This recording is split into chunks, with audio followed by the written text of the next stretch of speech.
Crimes, criticism, and now resignations. Today we go inside the Fortitude Treatment Center. I'm prepared to commit state resources and energy and efforts. And how the governor plans to fix the problems. After 40 days, it's over. The latest on Oregon's Occupy protest and how it all came to an end.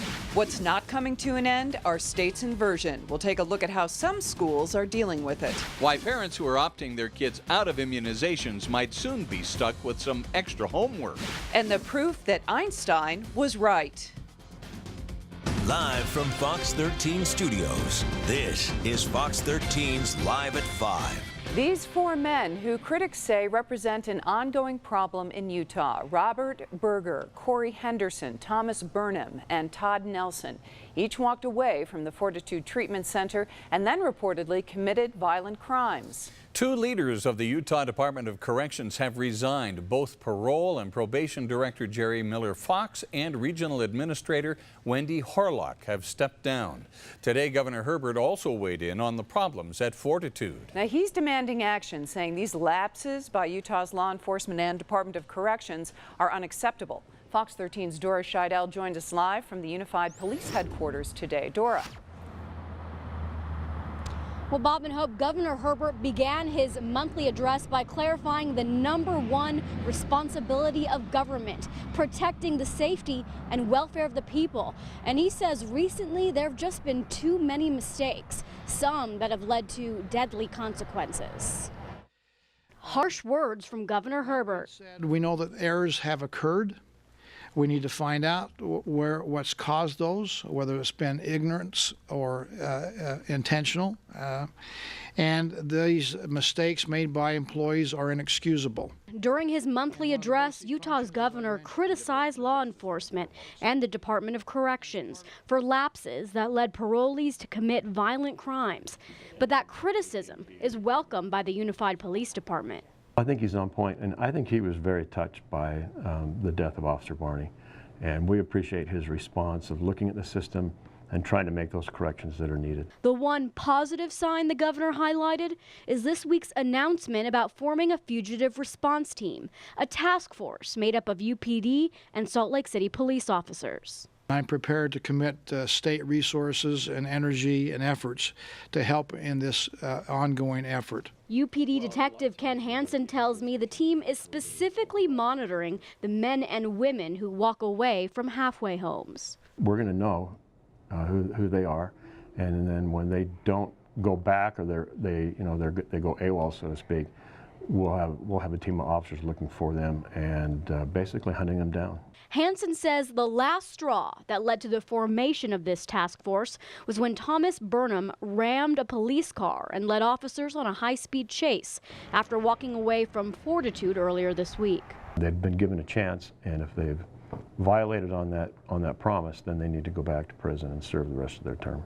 Burnham is still on the run, and Detective Hansen has a message for anyone who may know where he is. If anyone harbors any one of these individuals, they will be charged too. Another one of those parolees who walked away from Fortitude, Corey Lee Henderson, the man who shot and killed Unified Police Officer Doug Barney last month. Reporting live from the Unified Police Headquarters in Salt Lake City, I'm Dora Scheidel, Fox 13 News, Utah. All right, Dora, thank you so much. And coming up at 5:30, Lauren Steinbrecher will be talking with a resident there at Fortitude. Dora, thanks. He tried to make off with the Elks Club fundraising money but was tackled to the ground. Now he's facing charges. Casey Lane Tonks was arrested yesterday in Roy. According to police, he walked into the Elks Lodge wearing latex gloves, a hooded sweatshirt, and a pair of pantyhose over his face. When he tried to make off with the money, police say witnesses took action. There was one individual who initially tackled him, and then there was two others that helped keep him detained until our officers arrived on scene. Tonks faces robbery and burglary charges. Nobody here injured. A highway patrol trooper is recovering this evening after a car spun out of control and slammed into his cruiser on I-15 this morning. The trooper was finishing up paperwork after a traffic stop in Springville when another car crashed into a retaining wall, bounced back, and slammed into the trooper's car. Emergency crews took the trooper to the hospital with back, shoulder, and neck pain. He will be there at least overnight. Troopers think low visibility may have caused this crash. Within the last 2 weeks, we've had 4 patrol cars hit here in Utah County. It's a scary situation. Luckily, we haven't had anybody more hurt or killed as a result of it. UHP troopers have been involved in 7 crashes so far this year. There were 9 in all of 2015. I've seen division in our community, division in families, division amongst friends and neighbors, and divisions in our church congregations. The sheriff of Harney County, Oregon, talked about the standoff that just ended at noon today. The last of the armed occupiers left a wildlife refuge and surrendered to FBI agents. The standoff ended unlike any in American history, broadcast live on YouTube. Fox 13's Max Roth joins us now in studio. Max, is everything back to normal in Oregon? You know, it's not, and it's going to take some time to get back to normal, Hope. You know, the FBI and other agencies will look for explosives on that massive property, then process the crime scene, and then check damage to ancient Native American sites. But the standoff itself is over, ending in a way that has never been so public. Unmarked SUVs close in on the offices of the Malheur National Wildlife Refuge. It's Wednesday night, the end of day 40. 4 armed protesters remain in the small cabin at the refuge. FBI agents agree they won't move in overnight. In the morning, Sean and Sandy Anderson and Jeff Banta surrender. David Fry does not. Friends on the outside broadcast his words via cell phone live on YouTube. At 11:49, he's threatening suicide. You don't need me around to do that. You guys already know everything you should know. I don't. You're wrong. You're wrong there. After that, the suicide talk ends and a strange negotiation follows. At 11:51, Fry tells FBI agents they shouldn't follow their bosses. Everybody needs to understand that Obama's a traitor at this point, and if you still love him or still acknowledge him as your commander-in-chief, then you can't do your oath. At 11:53 and 11:54, he lists grievances far afield from land management. I think our government needs to stop chemically, mutating people. I think that has a lot to do with a lot of things. I mean, are you guys going to fix the nuclear plants even? Are you guys going to stop those from leaking? In the end, Fry makes a less ambitious demand. It's 11:56. If everybody says hallelujah, I'll come out. The FBI will do that. And at 11:57... You're saying hallelujah! Very troubled young man said, if everybody says hallelujah, I'll come out. I heard hallelujahs from a SWAT team. I heard hallelujahs in unison out of an entire building of people that were watching that. So I'm walking towards them right now. Okay, stay calm. I want to tell you, David, keep walking, my friend. Hallelujah. Slow down. Keep your hands up. Nice and easy. Yep, down. Right here. Just put your hand behind your back. Something we just haven't heard before. That was a cell phone that was just recording everything he was saying, even as he walked and got cuffed by the FBI. Now, that is going to be, that area, an intense work site for the next few weeks, they say. They're going to clear those explosives and process the scene. Then they have specially trained agents who are going to work with the local Paiute tribe to catalog any damage to artifacts and burial sites that are there at the wildlife refuge. Hope. All right, now, Max, what will the people arrested be charged with? Well, all of them are going to face a felony, which is conspiracy to impede officers of the federal government. All right, Max, thank you. Utah lawmakers are hoping to close the gap for uninsured people in the Beehive State. Under the Affordable Care Act, it was designed so that all citizens have the right to access to quality, affordable health care. Senate Bill 77 would expand Medicaid eligibility for lower-income Utahns. Lawmakers say they want to help the thousands of people who make too much money to qualify for Medicaid, but don't make enough money to get a subsidy in the federal marketplace. My daughter was diagnosed with diabetes type 1, so she requires insulin every day. Right now things are covered with Medicaid, which, you know, could be a pro of my situation, but I really would like to get back into the workforce and take care of myself and my daughter.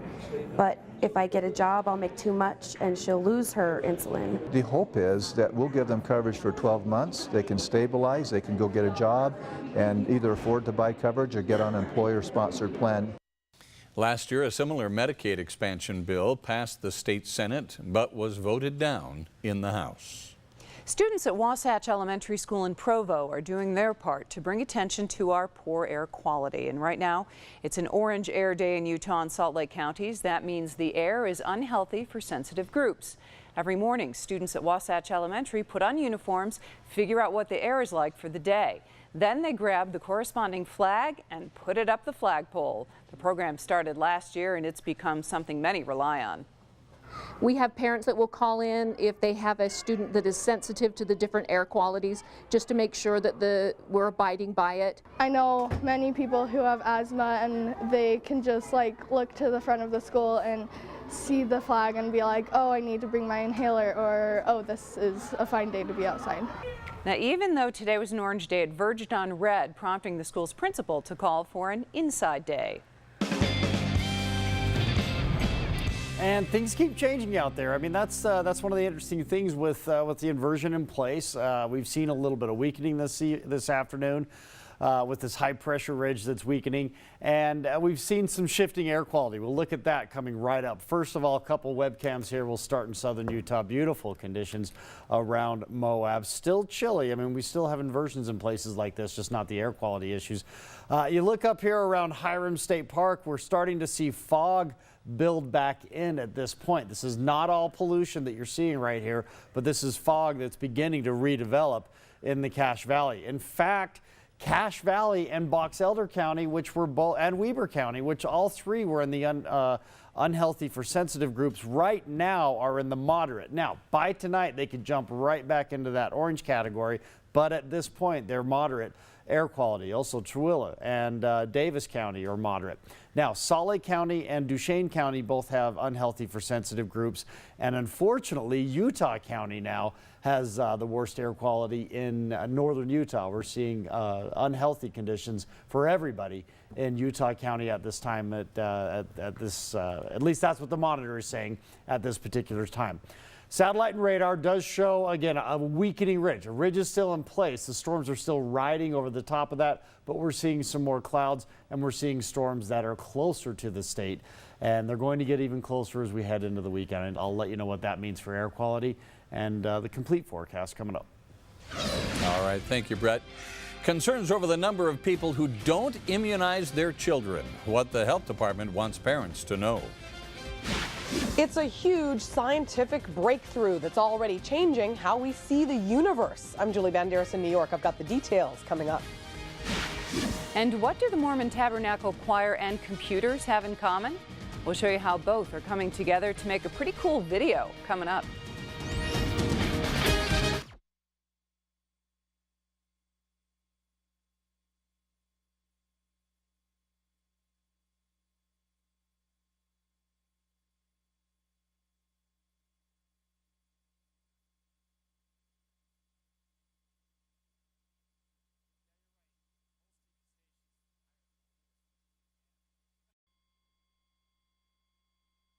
This is Fox 13 News in high definition.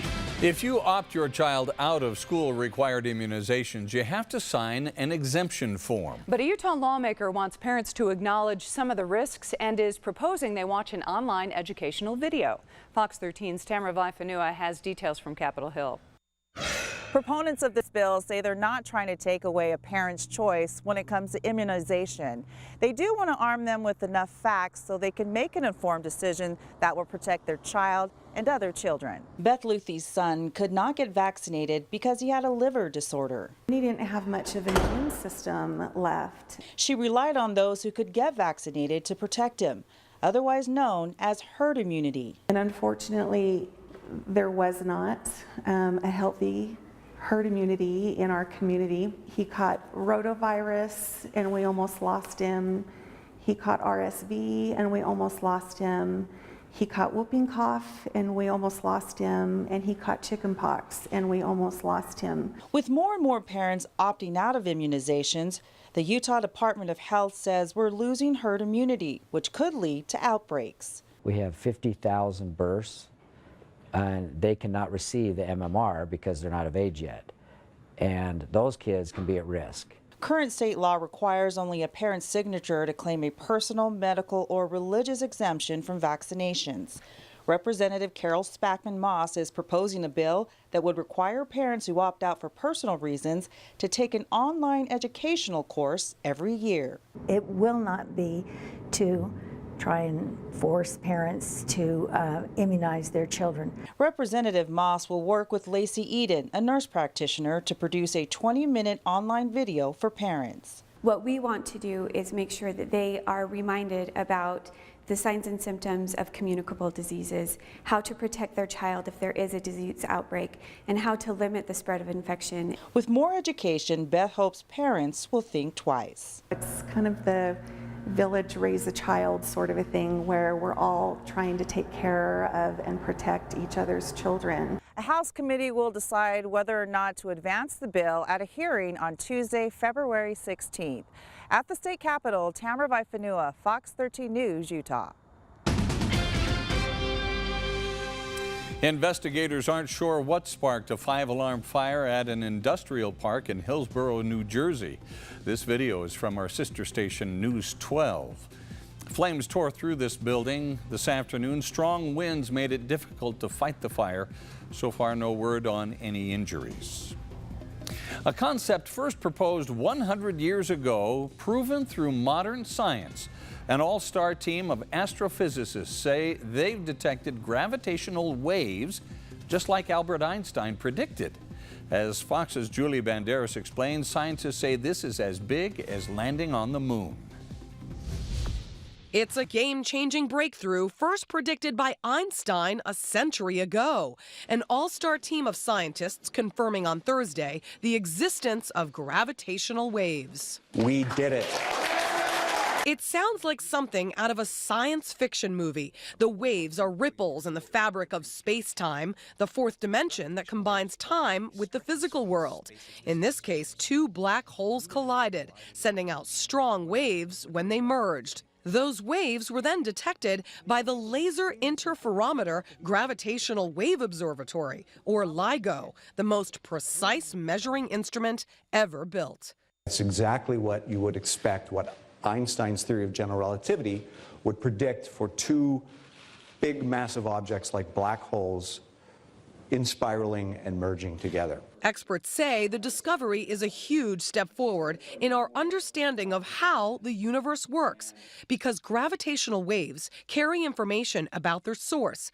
The ability to detect them will allow researchers to study distant features of the universe, including the edges and eventually the centers of black holes. LIGO officials say it could be the start of a new era in astrophysics. Galileo turned a telescope to the sky and opened the era of modern observational astronomy. I think we're doing something equally important here today. The two LIGO detectors are in Louisiana and Washington State. Now, most of their funding comes from the National Science Foundation, an independent government agency. In New York, Julie Banderas, Fox News. Wow, Yeah, that is something. And you're pretty science geeky. You probably loved it. I was going to say, allow me. Right? Yeah. No, That's pretty cool, yeah. incredible. No, sir, I don't know. Have you guys ever seen Interstellar? No, I saw the With beginning Matthew of it. McConaughey? Yeah, It is saw the I mean, beginning it's of it. all about this kind of Yeah. gravity affecting time. It's amazing. It's such a... That Matthew McConaughey is a real smart guy. Or whoever wrote those lines At for least him. he played a smart guy. Anyway, it's a great movie about this kind of thing. All right, let's talk about what's going on a little bit closer to home, right? We still have an inversion in place. We do have the bad air quality, although, as I showed just a minute ago, many places in northern Utah seeing a bit of an improvement. Don't get me wrong, it's not fixed. And Utah County is worse than we've been all week. But we are seeing slightly better air quality, especially in the extreme northern part of the state. Box Elder and Cache County saw some improvement today. Now we have fog rolling back in many locations, including, as I just mentioned, in Cache County. 32 degrees currently in Salt Lake, relative humidity at 82%. Remember that along with all the pollution and everything else we trap in the valleys during inversions, we have all this snow on the ground, right? And during the day, we do get a little bit of evaporation, and that moisture is going into the atmosphere, and that's trapped too. And so we just keep getting higher and higher RH readings out there, and we start seeing this fog, and we started picking up on it a couple days ago along the Wasatch Front. And once it's in place, it's hard to get rid of underneath an inversion. So we're still dealing with that as well. We have the ridge of high pressure, not as amplified as it once was. These storms are still well to our north. I mean, they're not going to bother us quite yet, but the ridge is flattening, and we have more clouds moving over the state, and that's evening out the temperatures a bit and weakening the inversion for some. So we're seeing, again, slightly better air quality out there in some locations. We're still inverted, though. We're still 40 degrees in Park City, and everyone along the Wasatch Front is in the low 30s or 20s. So, again, still warmer in the mountains than we are in the valleys. 30 currently in Wendover, 24 in Logan, 43 in Price, 64 around St. George, mid-20s right now in Provo. So, as you look at this, this is again, the mid-level winds showing you this ridge of high pressure. And if you were watching earlier this week, this was way amplified. I mean, everything was moving way up here into the border of Canada. You can see the high spinning right here. Now watch what happens as we start heading into the weekend, okay? So this moves on, this starts moving towards the east, and we start to develop a little bit, you can't even really call it a trough. It's a very small storm. We call it a short wave. We start to develop that out here, and that's going to move across northern Utah as we get into Saturday, and especially Saturday evening and into Sunday, and that will help further clean our air. It's not going to be a big storm where we get a ton of wind and a ton of precipitation, but we are going to see a gradual deterioration of the inversion that's in place right now. 28 tonight in Salt Lake, 34 in St. George, 20 around Price, a lot of single digits out there. Temperatures very similar to where we've been. Tomorrow, pretty much carbon copy of what we've had today. A few more clouds in the higher elevations.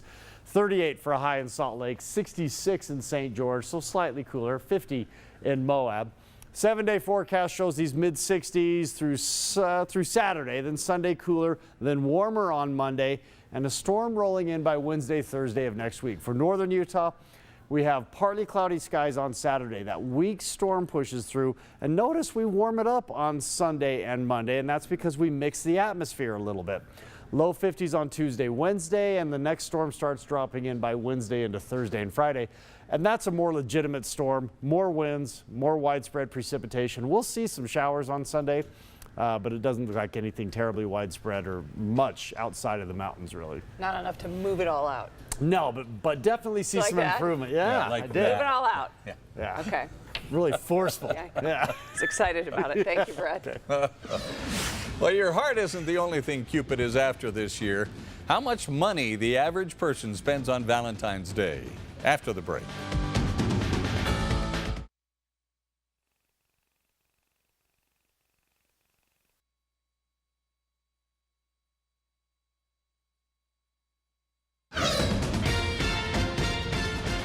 The Federal Reserve Chair Janet Yellen admitted this week a weak global economy and steep slide in U.S. equity markets is tightening financial conditions faster than the Fed wants. And today, the Dow closed down more than 250 points, NASDAQ down 17, S&P down 23.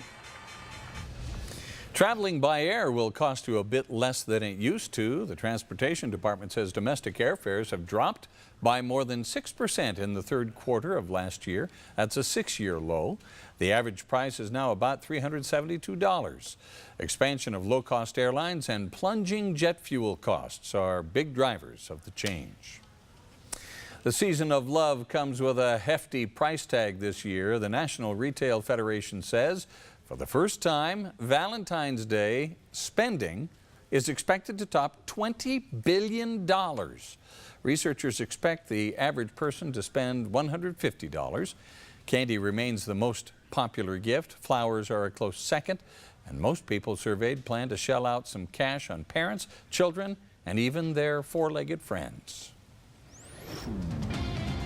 Working together to cut back on Utah's dirty air, how businesses are encouraging employees to carpool. Coming up.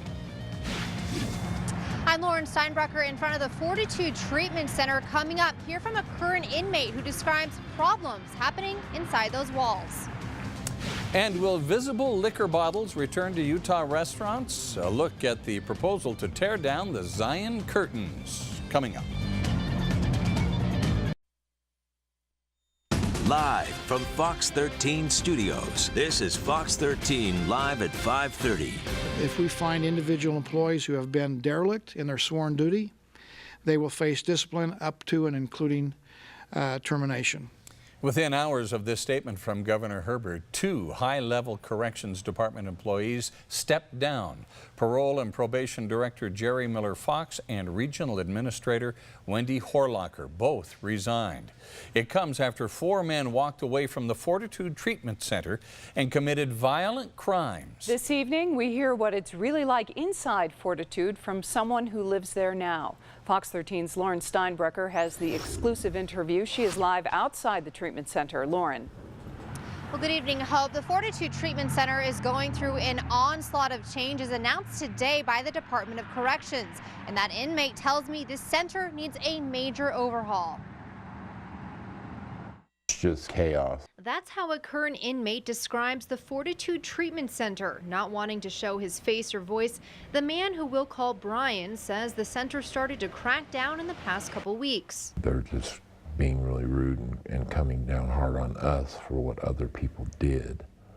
And I just don't think it's right. He's talking about the handful of walkaways from the center who went on to reportedly commit violent crimes. I honestly think it's embarrassment for them. Brian says for a long time, the center ran without enforcing the rules, leaving the door open for people to leave. But I've had people in my dorm, or that I know that have been there, and next thing you know, somebody says, oh, they ran. And it was almost an everyday occurrence that somebody would run. He also claims many inmates do drugs outside and inside the center. And instead of leaving the center for work or looking for a job, Mentality of offenders is why even deal with it? We can just run and have fun until we get caught. in the past 24 hours, the DOC put into place several actions to, quote, enhance its management and supervision of offenders, including drug testing all current treatment center inmates. 29 tested positive today and got hauled off to jail or prison. Reviewing all residents currently in these centers, verifying all employment and work hours, and upping the availability of substance abuse treatment and other program services. Brian says no one explained why the changes were made, but he can only guess it's because of the recent actions of those who ran. Now, we did reach out to the Department of Corrections. They declined an interview about those changes that they made. But tonight at 9, we're going to hear from the mother of a current inmate at the Fortitude Treatment Center, and she's going to explain why she's afraid for her son in this program. Live in Salt Lake City, Lauren Steinbrecher, Fox 13 News, Utah. All right, Lauren, thank you. It's hard to miss, and it continues to dirty the air along the Wasatch Front. Of course, we're talking about all the pollution compressed by this ongoing inversion. Well, now we're seeing this evening air quality levels in the orange. It's been this way for a few days. The orange level means the air is unhealthy for certain people. And to help with the problem, a number of businesses are providing incentives to employees who carpool. But as Fox 13's Jeff McAdams shows us, one business has a little extra incentive for its employees. Employees here at Utah's Hogle Zoo are always pretty environmentally conscious, but even more so right now, because as this inversion gets bad, the health of someone in here takes a turn for the worst. It's a problem zookeeper Celeste Cambreri says she sees every day. When I drive away from the zoo and look down in the valley, I can see the layer of pollution, and it's upsetting to me. Like almost all of her co-workers, she's doing something about it. And in return, the zoo is giving paid days off, vacations, and more to employees who do it the best. It's a 3-month challenge where we would have our employees commit to about 3 months of getting to and from work some other way other than driving. The Hogle Zoo is not alone in the incentive program. Overstock.com, Parsons, Bailey and Latimer, and Alta are just a few who also take part. Hogle Zoo is a little different than the rest. One of our animals here has allergies, our little sand cat, and he gets a little inhaler. Cambreri says he'll get a little extra care on days like these. Yeah, I can tell when he's a little more congested, and he has little and sneezes sometimes. And if human health isn't enough of an incentive for people to change the environment, maybe animal health will pull at your heartstrings. It certainly affected nearly everyone here at the zoo. Obviously, we would love to hit 100% of people participate, and the closer we can get to that number, the better. Now, the zoo here in Salt Lake City has been participating in environmental programs for years, but to find out other businesses, maybe even newer businesses that are now participating, you can go onto our website, fox13now.com. In Salt Lake City, Jeff McAdam, Fox 13 News, Utah. It's good to see some businesses that are really trying to help the situation, because again, it's the inversion's natural. It's not anything we can do anything about the inversion itself. It's what we pump into the inversion that makes the biggest difference. So let's go ahead and look outside right now. Live shot looking down from the Oakers into the valley. And boy, just clear as can be. You can see up above that layer of inversion, or layer of pollution, and there's also some clouds and some fog trapped in that as well. It's not all pollution, but then you can see the clear skies up above it. 32 degrees right now here in Salt Lake City, relative humidity at 82%, and a light northwest breeze. Air quality currently, all right, so this is not the 24-hour trend, but we've actually seen with the most current readings in the last few readings over the last few hours, some significant improvement in Box Elder and Cache County mainly, a little bit of improvement in Weber County as well. Davis County remains moderate, and Tooele County remains moderate. Now, we still have unhealthy for sensitive groups in Salt Lake County, and unfortunately, it looks like a lot of this pollution is just moving its way south as Utah County has taken a turn for the worse, and it's now unhealthy, just the unhealthy reading, the red air quality in Utah County, and then we also have the unhealthy for sensitive groups in Duchesne County. Okay, but that's mostly due to ozone, actually, in Duchesne and Uinta counties. Now, satellite and radar shows a ridge of high pressure that is still in place. We still have storms that are moving well to our north, just not as far north as they were earlier. So the ridge is not as strong, and it's beginning to become not as well positioned as well, although it still has to move off to the east to really become less well positioned. We have some storms that are developing out in the Pacific that are going to graze by this weakening ridge and eventually start clearing out the air. As far as our 24-hour temperature change tonight, most locations within a few degrees of where we were yesterday at this time. It's 5 degrees warmer though in Elko than 24 hours ago, and 7 degrees cooler in Bryce Canyon. So we'll talk more about those weak storms that'll be moving through, or a weak storm that will be moving through for the weekend, and then a bigger storm headed our way next week. Coming up. All right, thank you, Brett. They drove across the state to make sure they were heard.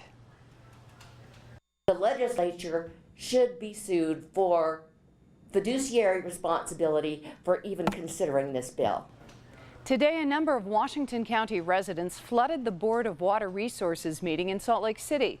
They were there in protest of the proposed Lake Powell pipeline, part of Senate Bill 80, which they say costs too much and will only result in higher taxes. But officials say the project is still in its early stages. The exact cost is unknown. They want to spend billions of dollars on unnecessary water projects that will indebt the residents that receive the water. Until you actually get that bid, where a contractor is saying, I'll do it for this much, you're not going to have an exact number. All right, now the proposed Lake Powell pipeline would pump water from Lake Powell to Washington County. A bill that cracks down on cyber crimes in the state is running into some trouble. The bill's sponsor says he's trying to combat computer hacking and online harassment, but he's also trying to preserve free speech. Fox 13's Ben Winslow is live on Utah's Capitol Hill with more. Yeah, Representative David Lifforth today gutted part of his own bill on cybercrimes after generating headlines on the internet that claimed he was trying to outlaw what should have been free speech. Now, he says he's trying to protect people from online harassment. I'm fairly active online, and I'm sure just by being here today and breathing, I'm offending, annoying, and frightening someone. But those are rights that are protected under the First Amendment. Representative David Lifforth is running a bill that would get tough on cybercrimes, including swatting, doxing, and hacking. One of the things that we are trying to accomplish and support the representative on is addressing attacks or attempted intrusions or actual intrusions into critical infrastructure. Lifforth's bill also deals with swatting, where a hoax 911 call is made to provoke a police response. It's a form of harassment, police say, but the part of the bill dealing with doxing, where personal information is posted online with the intent to harass someone, has run into problems. I'm actually removing the doxing component of HB 225. Representative Lifforth says the law already provides some cover if it's meant to cause harm, and posting some personal information online may not necessarily be a crime. Because of free speech concerns, he's removing the words annoy, offend, and frighten from existing state law when it comes to online posts. I think is not only inadequate, I think it currently is unconstitutional the way it's drafted. The law in the books has been there for a number of years, going back even to the 1990s, and it does need a thorough updating. Now, Representative Lifforth says that he may run a future bill to deal with the particulars of doxing. He is seeking a seat in the Senate this year. Live at the state capitol, Ben Winslow, Fox 13 News, Utah.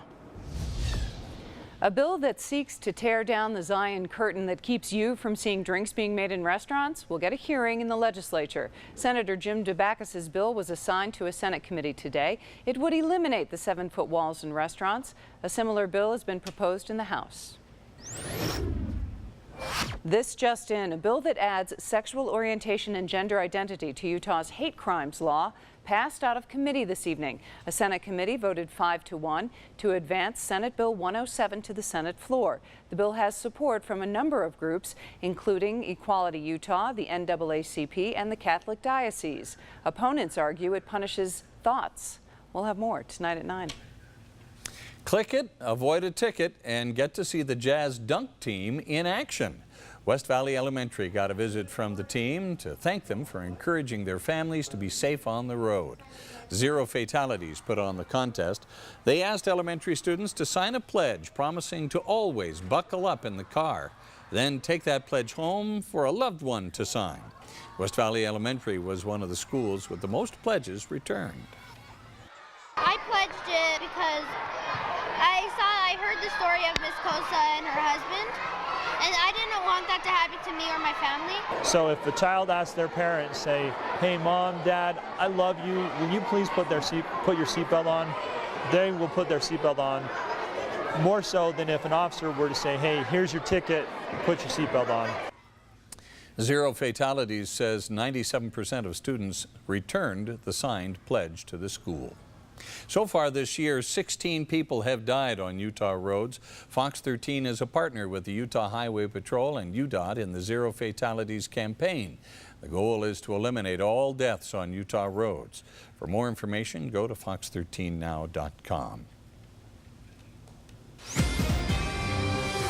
We have breaking news at this hour. A body has been found this afternoon near Saltaire.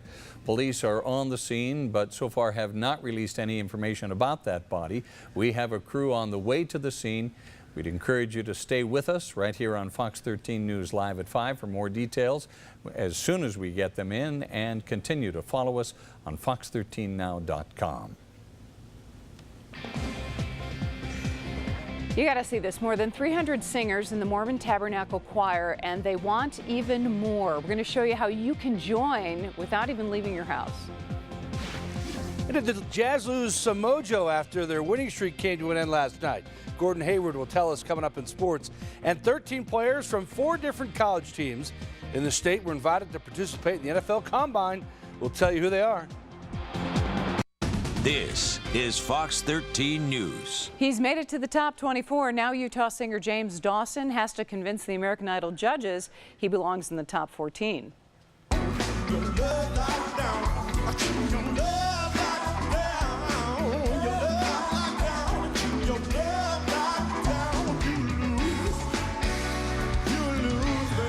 James VIII from Provo sang Kanye West's song Love Lockdown during last night's show, and while the crowd seemed to enjoy the performance, the judges worry he played it too safe.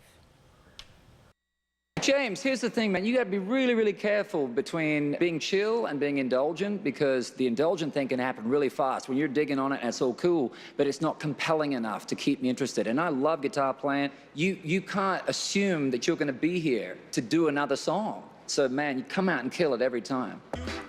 Tonight, the 12 singers are joined by some American Idol alums, including Scotty McCreery, Fantasia, and I think was he one of the first? Ruben Studdard. Ruben Studdard, yeah. Yep. You can watch James VIII take the stage with a former American Idol and see if he makes it through to the next round tonight, 7 o'clock, right here on Fox 13. And then be sure to stick around for Fox 13 News at 9. Have you ever dreamed of singing with a world-famous Mormon Tabernacle choir? Well, now you can do it without even leaving your home.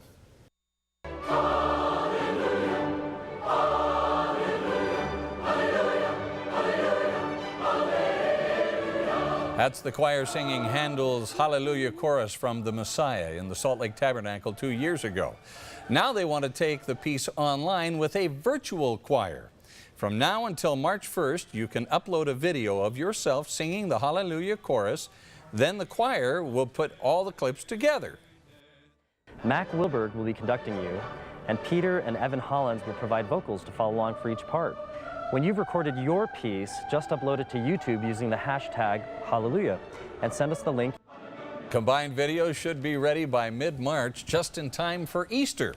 For more information about how to add your voice to the choir, go to fox13now.com.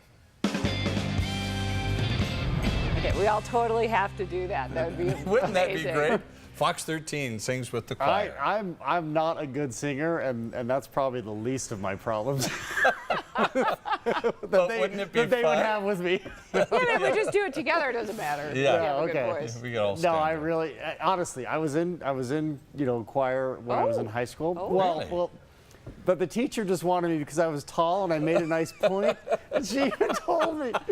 She said, "Don't sing, Brett. Just mouth the words, Brett. Really? Oh, that's awesome. Your greatest contribution.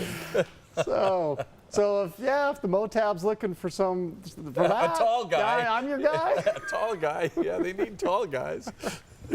All right, let's go. I just totally sold out my high school choir teacher. Oh, well. All right. Anyway, let's look at what's happening. We have a few clouds that have been streaming over the state today, and that's one sign of a weakening ridge. I mean, wow, earlier in this week, remember? Do you remember? There was nothing over the whole western U.S. earlier this week. Now we have some clouds. We have a few storms that are pushing in the Pacific Northwest. Don't get me wrong, ridge is still in place. It's still strong, and it's actually centered down more over kind of the Phoenix area. But it is gradually working its way east. It is also flattening, and we have some storms that are developing out in the Pacific that are going to further flatten that ridge this weekend. So a gradual improvement in air quality is what we expect as we head into the weekend. It's not going to happen all at once. It's not like we're going to get a huge storm rolling through with 40-mile-an-hour winds that just clears everything up. But it looks like a gradual improvement in air quality. And by the time we finish out the weekend, I don't think anyone's going to have perfect air quality, but it will be significantly better than it is right now. 38 in Park City, 32 in Park City is the warmest on, yep, there you go, the warmest on this part of the map right now. Look at that. That does not happen that often, but it's been happening a lot this week. 28 in Vernal, 43 in Price, 20 in Delta, and 64 in St. George. And sorry, for those of you that maybe aren't from here, the reason that's a big deal is because Park City is significantly higher in elevation than those other locations on the map. And that's indicative of a temperature inversion where we have the warmer temperatures aloft than down in the valleys. All right, 28, mostly clear, patchy fog and haze again tonight. We'll see temperatures around 20 in Park City. Price, same story, 13 in Ridgefield. We'll have some single digits out there. Uinta Basin, out towards Milford as well. Elko and Ely in the single digits. Again, very similar temperatures to what we've had, and redeveloping fog once again. And tomorrow morning, we'll see a very similar day to what we had yesterday and today for many of us along the Wasatch Front, with some fog mixing in with some of the haze. And then a lot of the fog will burn off during the day and we'll be left with some haze. But it will take some time once again to burn that fog off. Temperatures there in the upper 30s in Salt Lake, Provo, about the same story. Mid-40s in Park City, 50 in Moab, 66 in St. George, and a lot of sunshine across the state, although a few more clouds streaming in once again. For southern Utah, mid-60s, low 60s on Sunday, and then into the 70s with another storm, a bigger storm headed in by Wednesday night, but more Thursday and Friday in the southern part of the state. For northern Utah, a gradual improvement of air quality. On Saturday, we'll see some more clouds. We'll see better air quality. On Sunday, weak storm drops in. We'll see some mountain precipitation and a few showers possible in the valleys, although this doesn't look like a huge precipitation producer, but it will further clean our air. A bigger storm by the middle of next week, by Wednesday and especially into Thursday and Friday. One more thing about the Sunday storm. There could be some areas with some freezing rain with this storm because of the inversion that's in place. So that's something we'll be watching as we get in there. Thank you, Brett.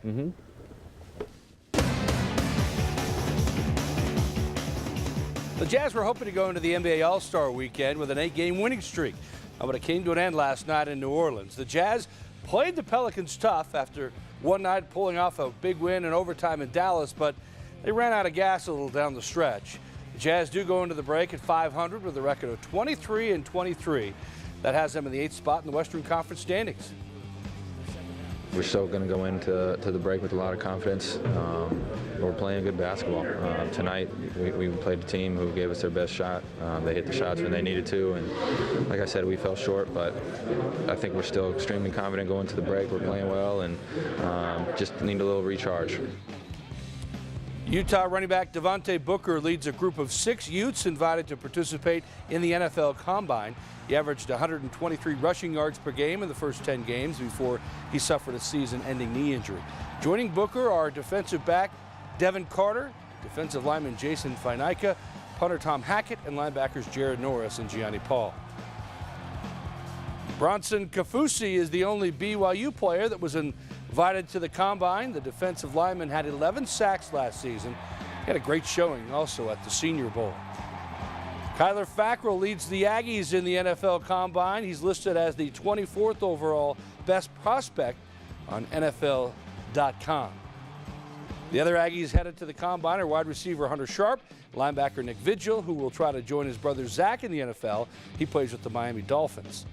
And 3 players from Southern Utah will get a chance to impress at the NFL Combine. Defensive lineman James Kauser and defensive backs Miles Killebrew and LaShawn Sims. There's only a couple of weeks left of the high school basketball regular season before the playoffs begin. These boys host Bonneville tomorrow night. The Leopards are led by the 4th highest scorer in the state. Dacian Spotted Elk is putting up nearly 24 points per game, and as his name suggests, he is Native American.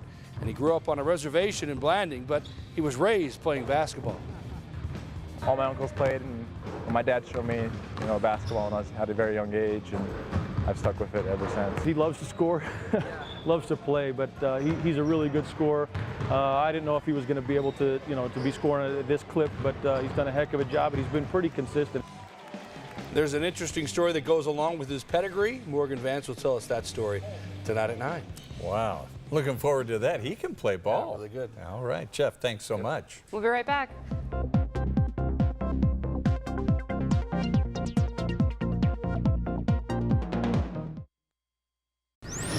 Just enough time to take a look at traffic. Oh, look at the fog out there. I-15 at 400 South in Lehigh. Be careful because the fog could be spotty and thick in some areas. Thanks, everybody, for watching Fox 13's Live at 5. We'll see you back here for Fox 13 News at 9. Have a good one.